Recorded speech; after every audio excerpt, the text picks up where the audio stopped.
Hi, it's Tom here, and today I'm looking at The Witcher 3's latest patch 1.61. Firstly, let's get the good news out of the way. The Witcher 3's high dynamic range support has landed on PS4 and PS4 Pro with this patch, adding a vital update for modern TV users. Now this video is encoded in standard range to cover, well, another point I'll talk on in a second. But needless to say, CD Projekt Red's attention to its blockbuster game 3 years since release is absolutely deserving of credit, especially given the team no doubt has its head down with work on Cyberpunk 2077. Across the numerous performance updates on console I've covered, plus the Pro and Xbox One X patches in the last year, The Witcher 3's never looked and played better on console. That is with an exception this time round. This high dynamic range support is a real positive for PlayStation 4 consoles and combines beautifully with the 4K checkerboarding on PS4 Pro. It gives it parity with Xbox One X in colour depth, and there's no question the new Tucson area from the Blood and Wine expansion shines in particular. But to get it, there is a drawback, specifically on PS4 Pro. Draw distances for foliage and shadows are visibly dialed back on 1.61, notably on the console's 4K output mode. This leads to more pop-in of grass, almost as if it's sprouting from the ground a few meters ahead, and more fading in of shadows ahead of Geralt. Let's put that into example.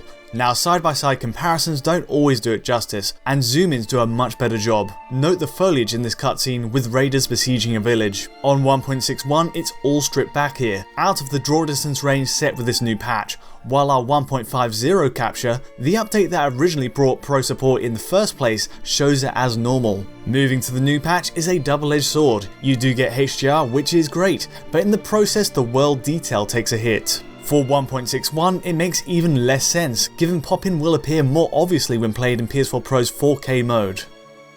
But that's not all. Check out this panning shot near Novigrad's main city. Shadow draw is also clearly curtailed. That means on 1.61, trees just don't cast shadows past a certain point, while 1.50 pushes the threshold out a bit further. To be honest, this isn't as readily apparent as the foliage drawback, but 1.61 is certainly missing out. Travelling the world, it's clear most other settings stay in place, and even walking through Novigrad, objects and NPCs appear at the same range. No issue there, it's just the trees, plants and the shadows attached to them that show a problem. It's all very strange, given the PS4 patch notes list HDR support, performance optimizations, and indeed, minor visual improvements in the developer's bullet points. But as ever with The Witcher 3, it's one step forward, one step back. Sadly, there's no 60fps mode to match Xbox One X here on PS4 Pro, and likewise, Xbox One consoles aren't affected by this issue from what I've tested. So why is this happening? There's little here to suggest the HDR support itself has an impact on performance to make tweaking settings necessary. Changing the colour space isn't a known sap on GPU resource for most games.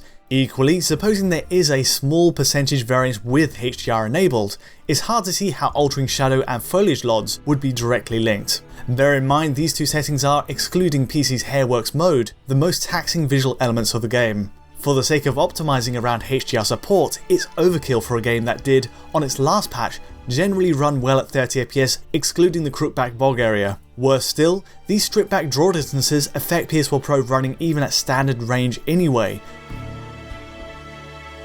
Instead, both are dropped a peg in quality on Pro's 4K mode without much rhyme or reason. Here's the performance turnout in our usual crookback bog test, one of the most demanding runs in the game. All this shows that FPS is actually improved on 1.61 compared to 1.50 in its 4K mode, likely as a result of those shadow and LOD changes.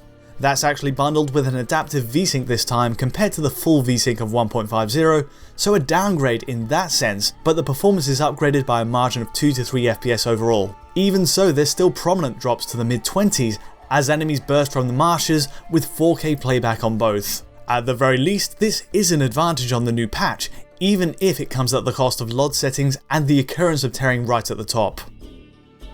There's another wrinkle to this story. Supposing you've already updated to 1.61 but want to reinstate those level of detail settings, there is an option on PS4 Pro. Selecting the 1080p mode on the system level with no super sampling checked gives you those draw distances back. So here's a visual comparison. Slowing the footage down, see in the distance the crops are fading into view on PS4 Pro's 4K mode, but a similar run shows the 1080p output already has them rendered in.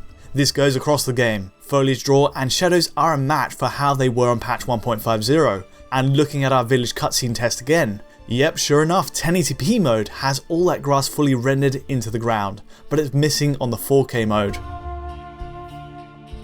However, you'll notice a drawback to running at 1080p. Even with its better LOD settings, ambient occlusion quality is visibly lower next to the 4K mode. It undoes the pro patch improvements I covered in the previous video, causing that flickering to grass you can see on the left. So it's not all improvement, and you've got to decide for yourself which perk you want on PS4 Pro. 1080p with worse ambient occlusion but better LODs, or 4K with the enhanced ambient occlusion but inferior draw distances. There is one extra advantage in going with the Pro's 1080p mode. Performance is much improved too compared to 4K playback, and as you can see here in that crookback bog test, that locks to an even 30 FPS at last. So again, comparing to patch 1.61 on the 4K mode, on the right is the 1080p mode on the same patch, and it's a complete turnaround. Overall then, it's worrying it's been 2 weeks since patch 1.61 landed. If a fix is forthcoming, it should be sooner rather than later. Clearly, this affects the quality of the experience for anyone on an Ultra HD TV, and again, users are left with little power over the quality of the experience. It's all in the developer's hands. 3 years on, CD Projekt Red's work on The Witcher 3 continues. In its defense, with the game's large scale, it's clearly a complex beast, but hopefully the team's not drawing the line on 1.61. In the meantime, 4K TV users might want to hit that pause button on the PS4's downloads dash if they haven't upgraded already. That is, unless you can't resist the draw of HDR support. Anyway, that's all from me. If you did find this useful in any way, please let me know with a like or subscribe. This video is also encoded at 4K quality, and so the source file is available on our Patreon at digitalfoundry.net. To get in direct contact with me or the team, also feel free to add me on Twitter. But until next time, thanks for watching.